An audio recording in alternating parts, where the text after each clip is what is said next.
આકાશવાણી અમદાવાદ વડોદરા. હવે સાંભળશો રાજકોટ જિલ્લાનો સમાચાર પત્ર. લેખક જયદીપ પંડ્યા. રાજકોટ આરટીઓ ટીમ દ્વારા ગત માસ દરમિયાન રોડ સેફટી મહિનાની ઉજવણી રાજકોટ પોલીસ સાથે કરવામાં આવી હતી, જેમાં સ્કૂલ, કોલેજ અને જાહેર જનતાને રોડ સેફટી બાબતે કાર્યક્રમ કરી માહિતગાર કરવામાં આવ્યા હતા.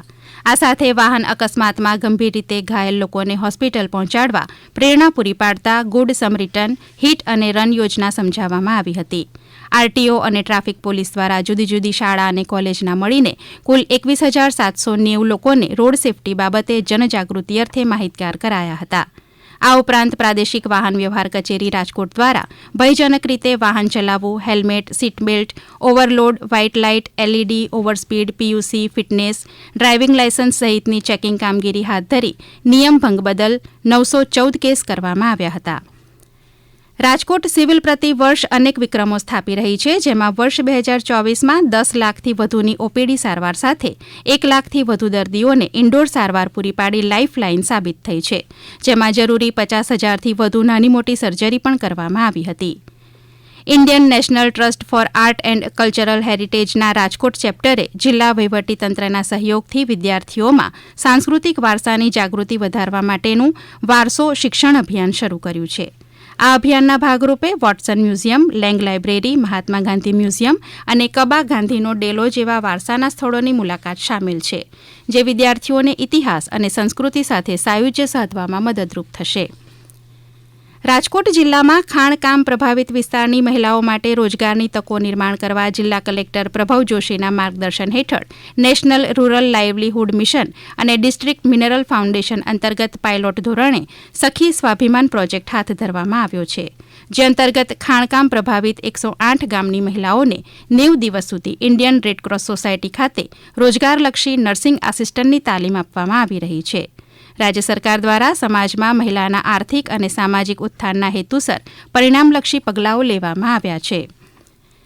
રાજકોટ આરટીઓ વિભાગ હેઠળ વર્ષ 2024માં લાયસન્સ સંબંધી સેવાઓની 98% કામગીરી થઈ હોવાનું જણાયું છે.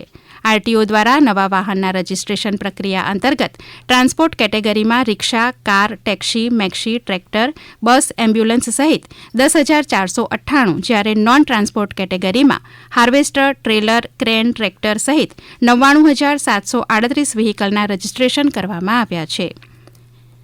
રાજકોટ જિલ્લા કલેક્ટર પ્રભવ જોશીની અધ્યક્ષતામાં જિલ્લા માર્ગ સલામતી સમિતિની બેઠક યોજવામાં આવી હતી. રાષ્ટ્રીય માર્ગ સલામતી માસની ઉજવણી અંતર્ગત જિલ્લામાં પ્રાદેશિક વાહન વ્યવહાર કચેરી દ્વારા થઈ રહેલી માર્ગ સલામતી જાગૃતિની કામગીરી અને ઝુંબેશની વિગતો રજૂ કરવામાં આવી હતી. આ બેઠકમાં જિલ્લામાં માર્ગ સલામતીને લગતા વિવિધ પ્રશ્નોની ચર્ચા કરવામાં આવી હતી. સ્વામી વિવેકાનંદજીના જન્મદિન 12મી જાન્યુઆરીને રાષ્ટ્રીય યુવા દિવસ તરીકે ઉજવવામાં આવે છે. શ્રી રામકૃષ્ણ આશ્રમ રાજકોટમાં આ દિવસે યુવા શિબિરનું આયોજન કરવામાં આવ્યું હતું. રાજકોટ શહેર અને જિલ્લા નાગરિક પુરવઠા અને સુરક્ષા સલાહકાર સમિતિની બેઠક જિલ્લા કલેક્ટર કચેરી ખાતે યોજવામાં આવી હતી. આ બેઠકમાં રાજકોટ જિલ્લામાં પુરવઠા વિભાગ દ્વારા અનાજ વિતરણની વિગતો તેમજ વિભાગની વિવિધ કામગીરીની વિગતો રજૂ કરવામાં આવી હતી. રાજકોટ જિલ્લામાં one nation one ration card યોજના અંતર્ગત વર્ષ 2024માં નવેમ્બર માસ સુધીમાં કુલ 23,729 લાભાર્થીઓએ લાભ લીધો છે.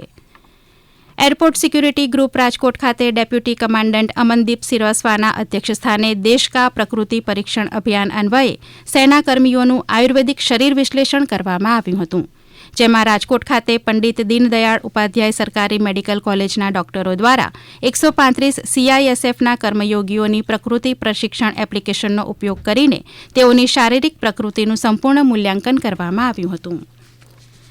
આપ સાંભળી રહ્યા હતા રાજકોટ જિલ્લાનો સમાચાર પત્ર. લેખક જયદીપ પંડ્યા. પ્રસારણ આકાશવાણીના અમદાવાદ વડોદરા કેન્દ્ર પરથી કરવામાં આવ્યું.